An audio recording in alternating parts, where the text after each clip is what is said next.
Bill, if you wouldn't mind if I would introduce Jon and Jon. That's a two-holer. Imagine that, I should know that. Mainly because Jon, in the late 60s, was the lead drummer in the pipe band and really quite the mentor for Benny Curtis and Woody and myself. And if there's a drummer that probably, in my opinion, deserves to be in a World Drum Corps Hall of Fame or Drummers Hall of Fame, Jon seems to me as though he should be a shoo-in. He started out in Williamsport playing in the local drum corps, and John Dallin found him and invited him to the Air Force. He stayed there, and when the drum corps was disbanded, he was made lead drummer for the pipe band. After the pipe band disbanded, he stayed with the Air Force, but that gave him opportunity to get involved with a few other groups that you may have heard of. The American Originals, which was one of his creations. He also was involved with an instrumental in what you see now as Top Secret, and another drum corps which really is more of a secret, the Sultan of Oman's drum corps. So we're hoping to see something of that in the future. But Jon has always been a great friend and quite the drummer, and I've always looked up to his drumming. Opened up a whole new world for me as a rudimental drummer, trying to learn pipe band music. It wasn't until about a year after I got in that I realized he wasn't a pipe band drummer, and neither were the other guys. It was just some other kind of drumming that was put together to fit pipe band drumming. Jon Quigg, I met 30 years after the pipe band had disbanded. We were getting back for a reunion, and Jon said, "Let's meet at this fellow's house. He's rewriting some of the parts, and yeah, I think you'll find it interesting." It wasn't just interesting, I was blown away. I hadn't picked up sticks for about 20 years, and he made me almost want to not pick them up again for another 20. But Jon Quigg knew Jon, took lessons from him, and knew the pipe band from about age 14. I think he said you were a clarinet player or something, right? And he has since then been a well-known judge nationally. He's won championships across the country, and a pipe band that he was teaching, City of Washington pipe band, won their class at Worlds in Scotland. I forget which year, but Jon and Jon are amazing drummers, and I'm proud to call you friends, good friends, and look forward to hearing you. So, thank you.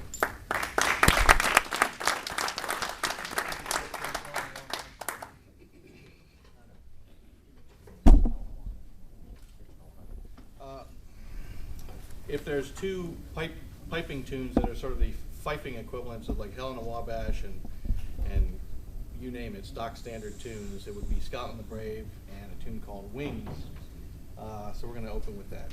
And two variations. One is old school timekeeping, and the next is sculpted arrangements that are meant to bring out some elements of the melody. Jon's going to play this, and then we're going to talk a little about some of the terminology in pipe bands. And we'll let Jon play this introduction.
easiest parts to get into some of the very difficult things. First of all, pipe bands, they're not called bagpipe bands. It's just a pipe band. And you're basically not a bagpiper, you're just a piper. In pipe band world, the drum line is not called a drum line, it's the drum corps, or the corps of drums. And usually the parts are written in 8 bars. The lead drummer, which will be one drummer, will play through the first 8 bars by himself, and on the repeat of the same part, the whole drum corps comes in and plays the repeat. And that goes on in the second part, the lead drummer plays, the whole drum corps comes in on the seconds. And that's traditionally through just about every piece of pipe band music you play. In pipe bands, you compete at Highland Games. And just about everywhere in North America, and every weekend, there's almost a Highland Games going. It's quite a bit different than it was 30, 40, 50 years ago. And the Highland Games are not just pipe band competitions. They have like sheepdog trials, Highland dancing, individual piping contest, individual drumming contest, and everything. And of course, at the games, the food is good. You know, you got the good fish and chips and good Scottish meat pies. And you know, Scottish meat pies aren't good unless the grease is dripping down your elbows. And you know, try to hold on to your sticks after eating one of those suckers. So anyway, that's a little bit of the terminology of pipe bands. And I was in the Air Force pipe band, and my neighbors would always ask me, you know, well, John, what do you do? I said, well, just to save time, I say, well, the Air Force has a bagpipe band, and I play drums in the band. That saves the time of just saying, what's a pipe, you know, the neighbors say, what's a pipe band? So anyway, I think John will use both terminologies, but basically, it's a pipe band, and you're a piper, not a bagpiper. Okay, I'll just turn it over to John and let him run it. Okay. I was a clarinet player, a very bad one. If there had been sort of a 50th chair off in the wings, that would have been me. It was pretty bleak, but my mom wanted Benny Goodman. I wanted to be Gene Krupa, and I actually fished dowels out of a neighbor's trash can so I could bang on my clarinet case, and she didn't take the hint. 8th grade, I was able to hook up with some kids at my junior high that played in the pipe band. It seemed to be my only access. I was going to have to keep playing woodwinds in the school band, and actually we played the Boogie Woogie that year, so I actually got some extreme joy out of being a bass clarinet player with the money parts in the Boogie Woogie. But other than that, I never really got into the woodwind thing.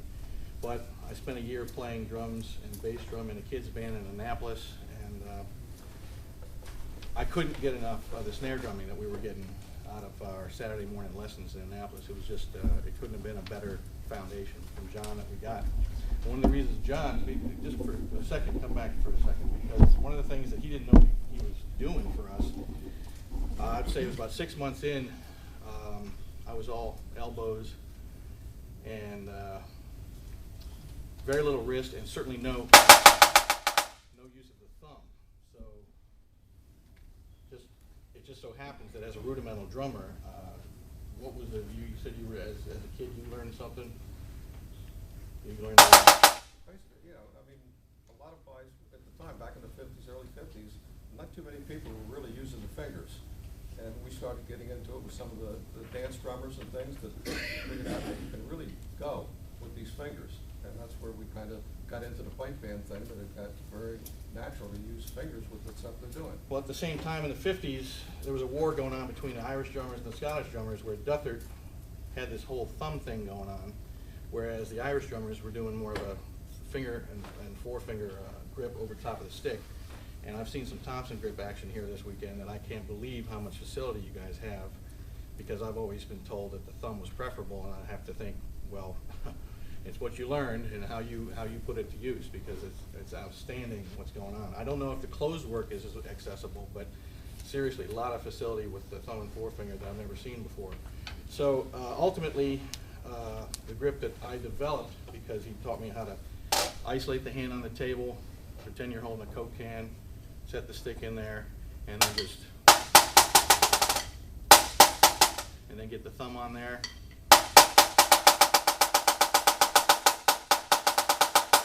And make that a part of how all of the resulting build up for speed and taking down rudiments start to work it from the arms into the wrists, down into the fingers, and ultimately what I found was over time, because he only worked with us for a year and a half, and then we were kind of cast out into the bigger pipe band world. And what I started to understand was there wasn't ever really going to be, from the pipe band side of the house, as much technique presented to us from the guys we were learning from. It was all play this, play it this way, make it sound like this. You figure out how to do it, okay? And it's funny because I was very, very fortunate in 1990 to do a workshop in Hong Kong. And the drum sergeant had pretty good English, so we were able to communicate. And he said, we just had black watch drummers here just last year. You know, and these guys were, he said he knew enough about them to know they were from civilian bands, they weren't military trained, they were from the competition world in Scotland. And he said they just couldn't, they didn't know how to show what they did. It was other than watch me and make it happen yourself. So the amount of detail that goes into American rudimental drumming with stick heights and upstrokes and downstrokes, just not done. You know, it's a YouTube world now, so I might very well be, you know, speaking a little bit about the past as I'm thinking. One of the finest drummers I saw 2 years ago in Scotland was a French kid. Just DCI chops, pipe band chops, just the whole spectrum, solid and excellent. I can't think of his last name, but so everybody is starting to glom onto what's going on here in the States, and if you look at YouTube, there's just tremendous amounts of stuff, really good stuff to see on the pipe end of things. Now, how much camera action goes right to the hands so you can watch these guys? Not enough as far as I'm concerned, because that's where that's the money shot. That's where you want to see what's happening. And it's very often full body shots, and you just don't get a good look. But what I do know, I'm teaching a kid in Kentucky, one of the finest young drummers. He's 15, and he came to me already trained up. He'd only had a few face-to-face lessons with people. The rest of it was all YouTube.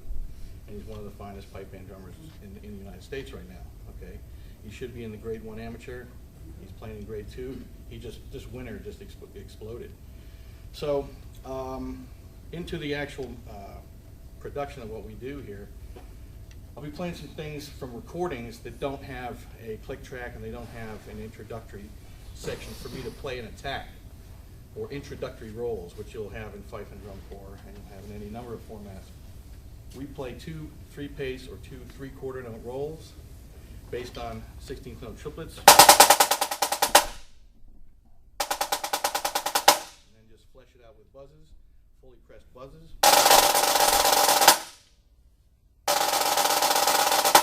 That last tap, the pipes, whether you have 2, whether you have 30, should hit that E on the bag so it comes in exactly like the light switch turned on, okay? And 2 beats after that, the melody starts, okay? So the mechanics of squeezing the bag, getting 4 reeds to blow true, to march, very often bagpipers are the bad guys as far as slowing a tempo down right off of the attack, right off of the thing. So you'll feel that lag, and it's built, and I'm talking right up to grade 1, you'll hear it. Tap your finger, and you'll hear that lag. I'm blaming pipers, but it's such a, you know, so much goes into it. So it's almost forgivable. But what I will say about the attack rolls is it's the first time that the drummers, or the band as a whole, the tempo will be called and then those rolls hit. And as hard as it is to judge something like the World Championships with 18 grade 1 bands, I feel certain that every time that judge follows in with his clipboard and listens to even the 18th place corps, he's getting a thrill because they play so immaculately clean and such a full roll. There was a DCI guy played with us recently, was talking about multiple bounce rolls, which I can't produce the way he did it. He would take them down into, and then he took it down into a press roll, and that's ultimately how he played his attack rolls for us. And I couldn't convince him that I don't think that's what we're doing. I think that we're trying to play that playing surface, but we're trying to activate that playing surface, you know, and not loud for the sake of obnoxiousness, but loud for the sake of fullness, and the front rank of pipers have to hear it.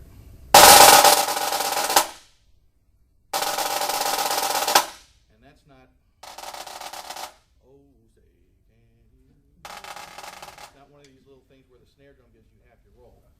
It's Kevlar. It's wires, it's, you know, whatever. I mean, this is not user friendly as far as I'm concerned. I love the rope tension drums. I love the drums that work with you a little bit and make love. You know, I love a good drum pad. I'm a great drum pad player. Raise your hands.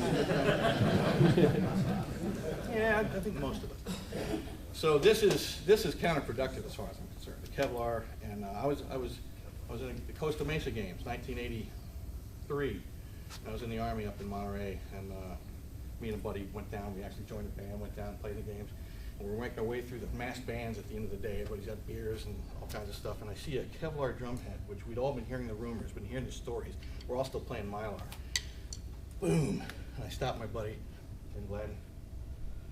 And I'm just looking at it. I stopped this guy, the stranger, you know, and then the stranger, I look at the stranger. It turns out he was one of our tenor drummers from the 70s. He was in the Navy, stationed in D.C., and it turns out he was playing in an Arizona band. And, you know, he's got beers, we got beers, he's got Kevlar, we got Mylar. It's like just you know, the party's on, you know. So within the year, we were all playing Kevlar because it just would take the tension that was, you know, blowing heads, and then all of a sudden we were blowing shells because of that. So basically, they've come up with this particular drum is 18 tension points, made in Ireland, and it's sort of the scrappy little brother to Pearl and Premier. And they make a nice drum. I mean, it's a nice playing drum, and it keeps its tension and it keeps its pitch for the most part. And I just happen to own one, and that's why it's here, and not my old Pearl.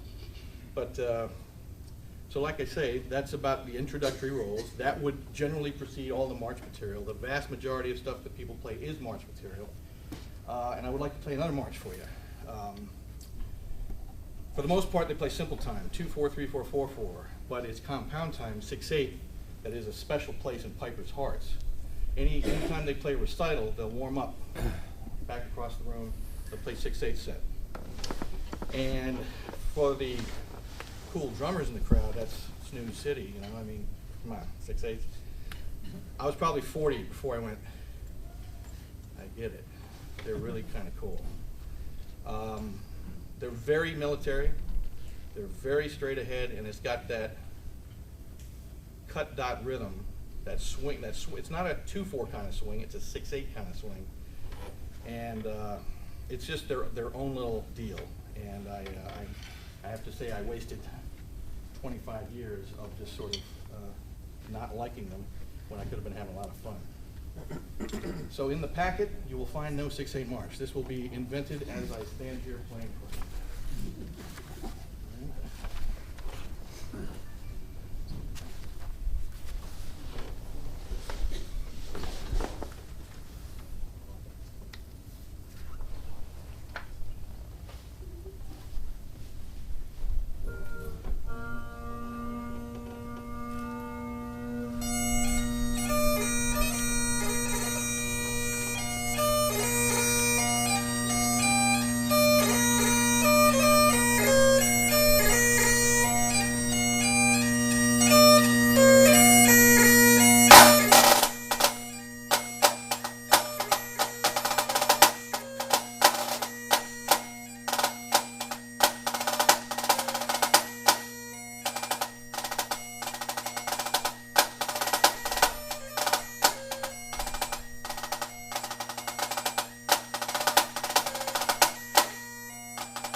band tempo, but it's great to be able to get a few extra notes in if you want to ram some 30-second notes against those dot cut eighth notes that are going on. So ideally, what you want to do if you are ramming notes is to try to shape them in such a way that the pipers don't know that you're having fun, and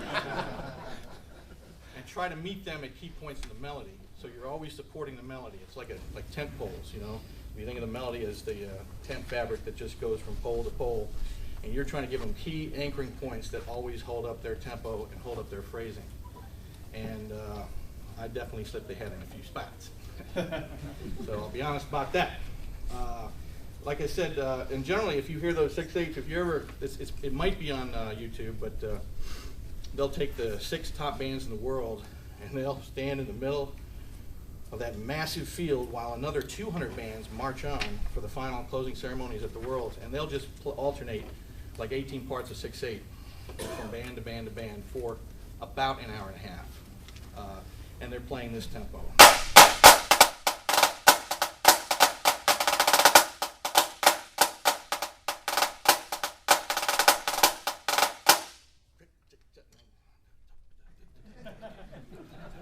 There you go. You're trying to,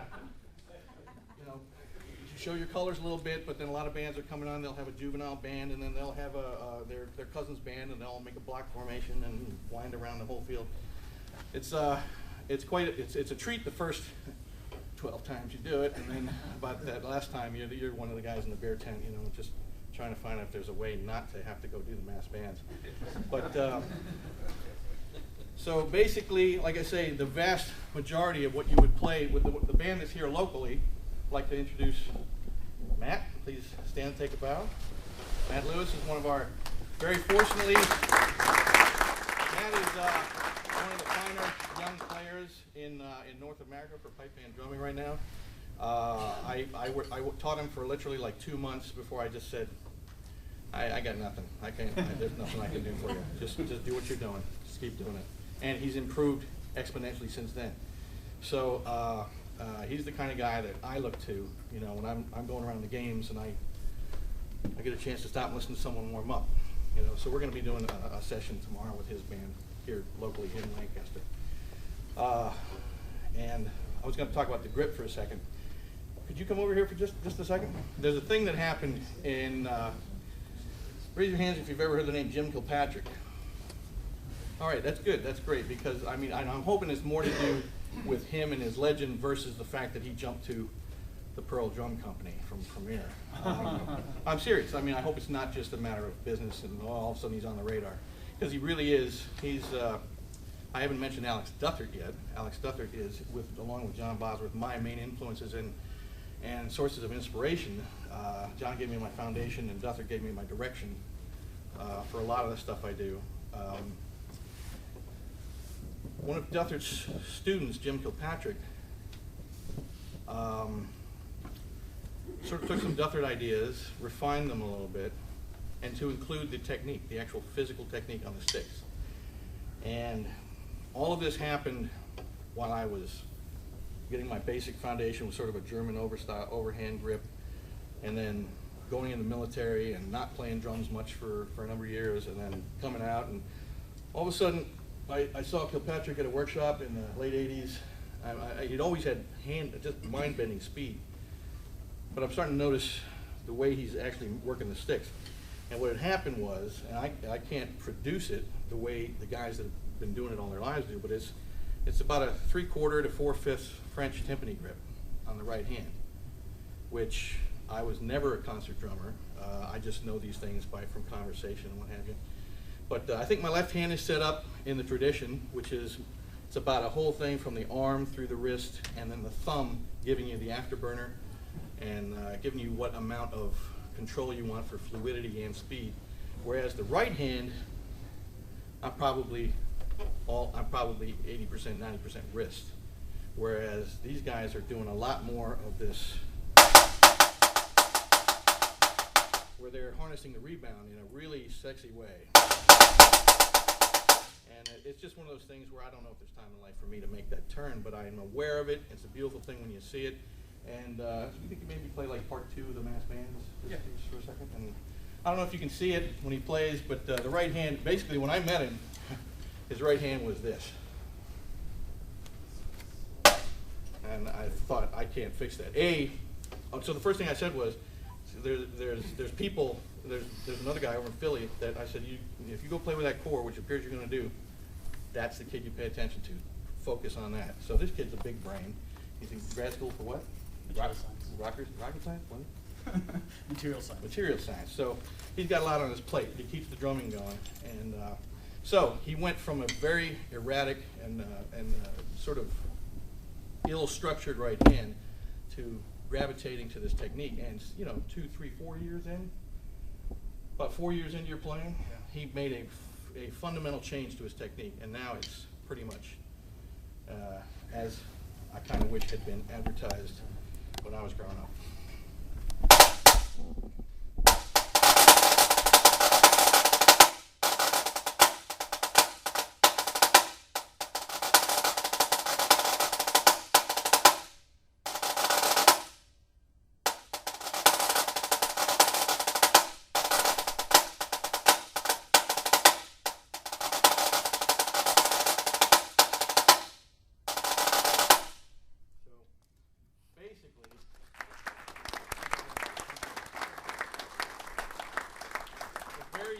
Dainty touch, except for the fact that those rolls take power, and it's not just finger pressure, it's a whole combination of things that are going on, and the recipe of give and take to make the harnessing the rebounds, getting the power for the rolls when you need it, getting the power for the drag work, which we'll be talking about, with the staccato buzzes. I mean, the amount of give and take and variable that goes into every combination is pretty amazing. I know that all pipe band drummers do that to some degree, but now with this grip that looks so tenuous, but is actually giving them quite a bit of facility, it's a beautiful thing. And I wish there was somebody like when you see these Moeller tapes that are out there, and you see Jim Chapin doing, breaking it down stroke for stroke. Well, it's not really being taught that way. Again, it's like I asked one of the biggest proponents of it in Scotland, did Kilpatrick show you that when you joined his corps? He never told me anything. Like they just play. Here's the music. All right, and then all of a sudden they're all doing this. It's like whatever. So I need to spoon feed myself. Yeah. When you roll with your left hand, you kick your 2 fingers up. I do. He was kind enough to point out the really bad form in my. No, I didn't. I didn't. No, I just. Nice job, Gary.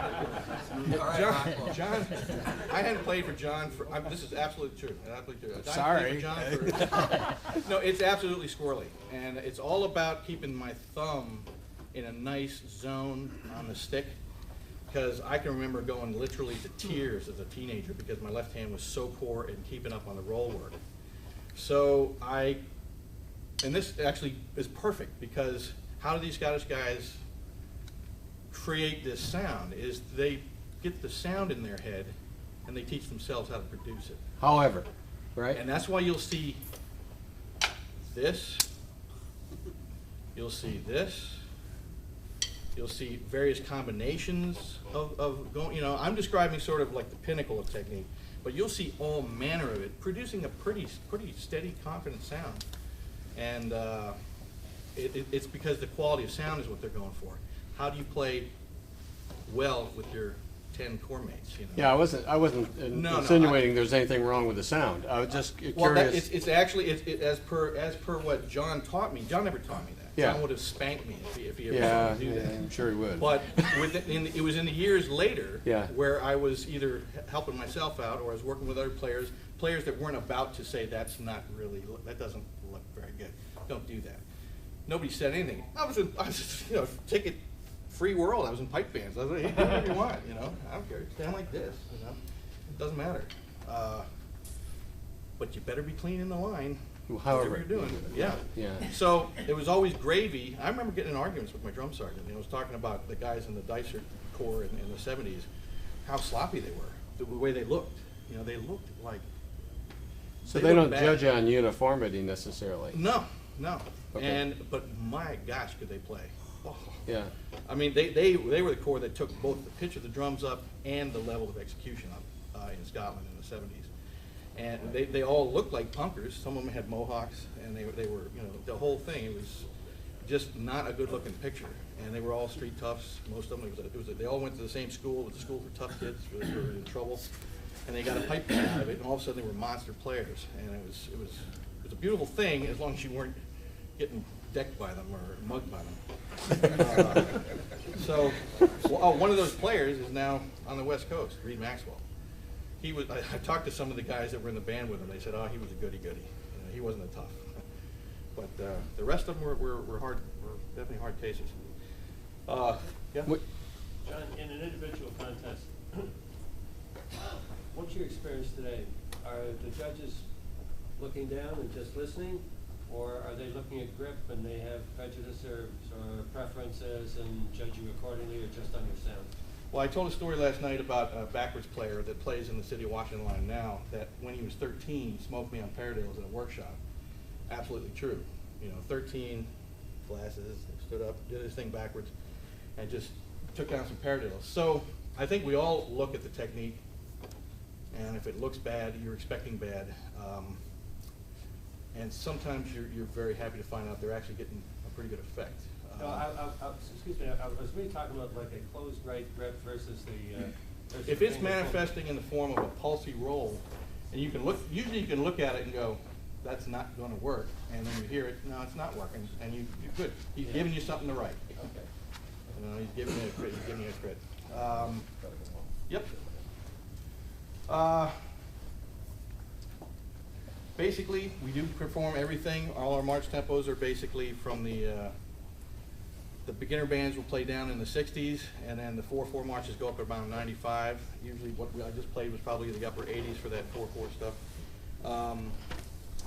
And I think what I would do now is play, we're talking about some of the rudiments. John was very, very keen on some of the rudiments that were similar but different, and one is the Scottish Radamachew.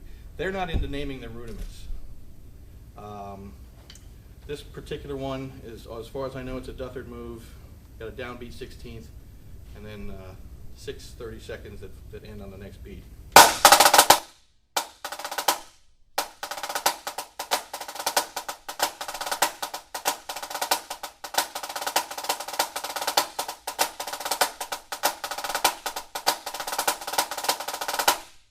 So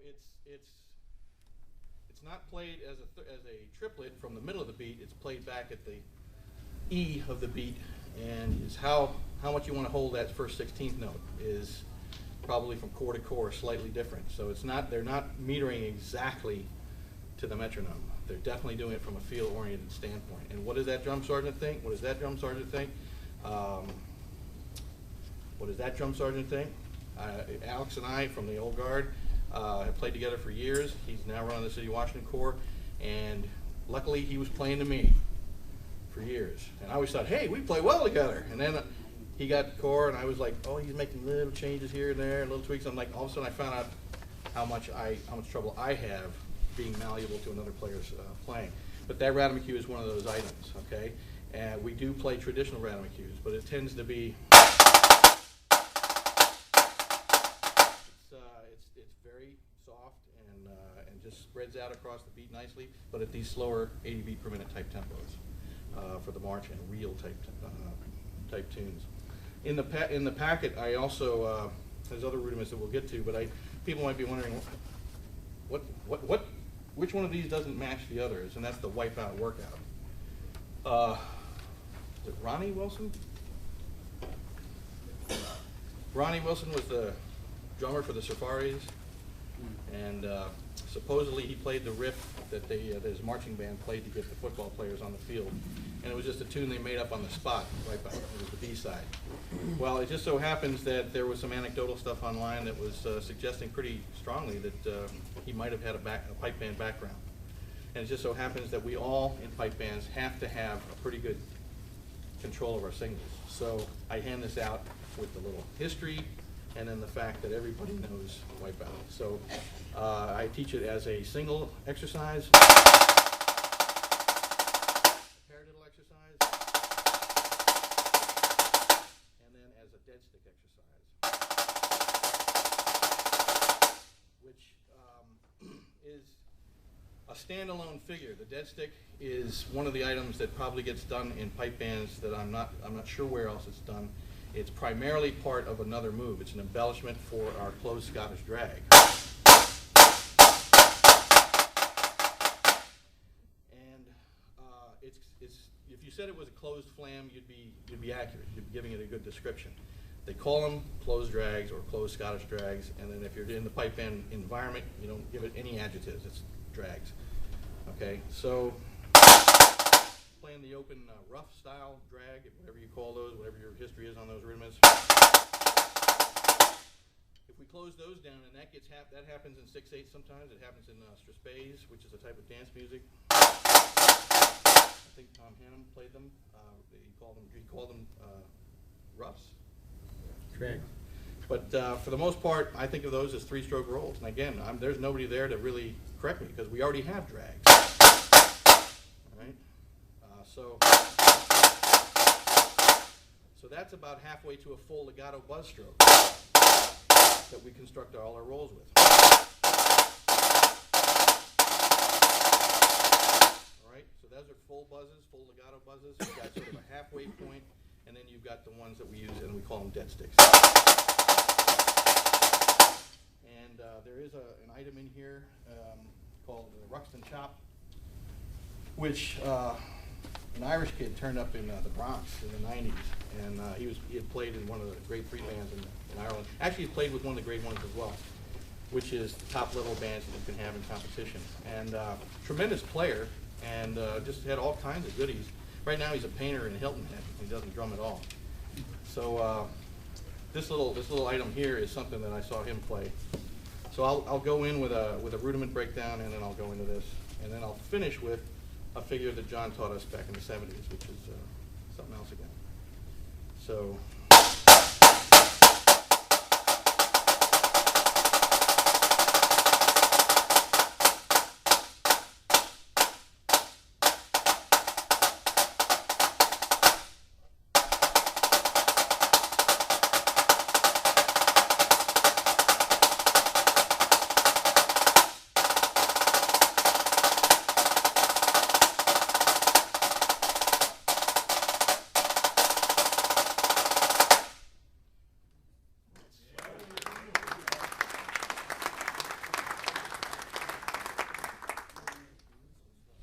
That started with the drags. It went into a figure that really can't be used for anything other than just to play as a standalone figure. It doesn't fit any melodies that I know of.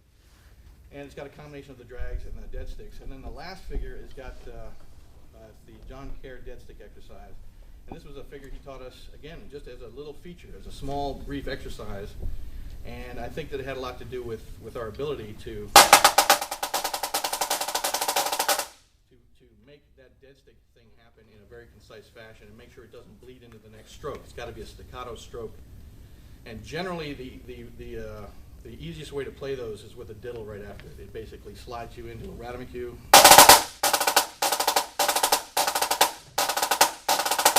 Or inverted paradiddles. And people seem to find those pretty exotic. It's just because they're just not really done. I see some DCI guys doing them, but it seems like they're a little more superficial and a little more bleed to the stroke. They're just a little broader, and so it's not quite exactly the same thing. But I see some of it going on in other places. So it's to the point now where on day one, once I get a player set up with his hands, I teach him not downstrokes and upstrokes. I teach him textures: staccato, legato, and staccato buzz. I want them to know the tools that are going into 100% of everything they do from day one on. They will see some combination of those three sounds in everything they do. So, how are we on time? Well, what time is it? Like, got 15 minutes? All right, it's time to play. All right. I'm going to play one classic, traditional Alec Dufford score. It's in the pile, and it's in his hand. All right? It's pretty merry. It's an 8-part reel, and it sometimes still gets played today in the world solos. It was written in around 1970.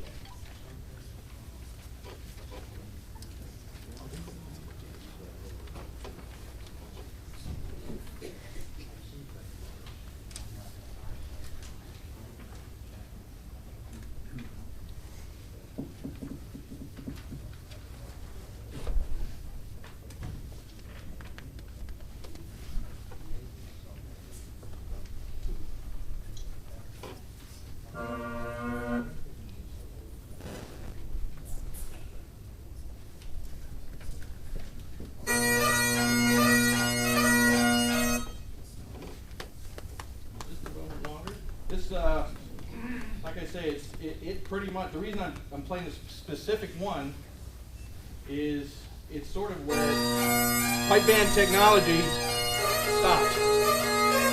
Hasn't evolved a lot past it. Just a couple more seconds. Right there.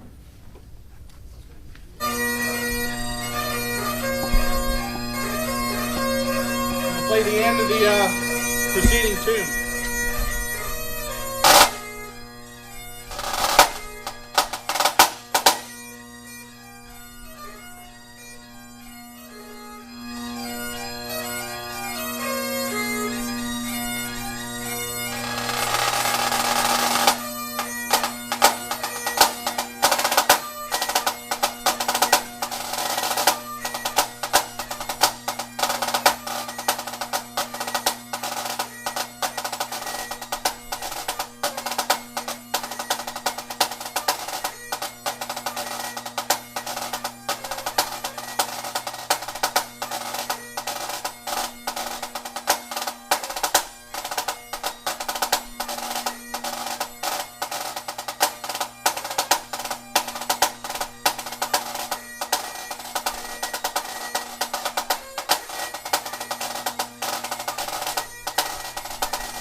I know.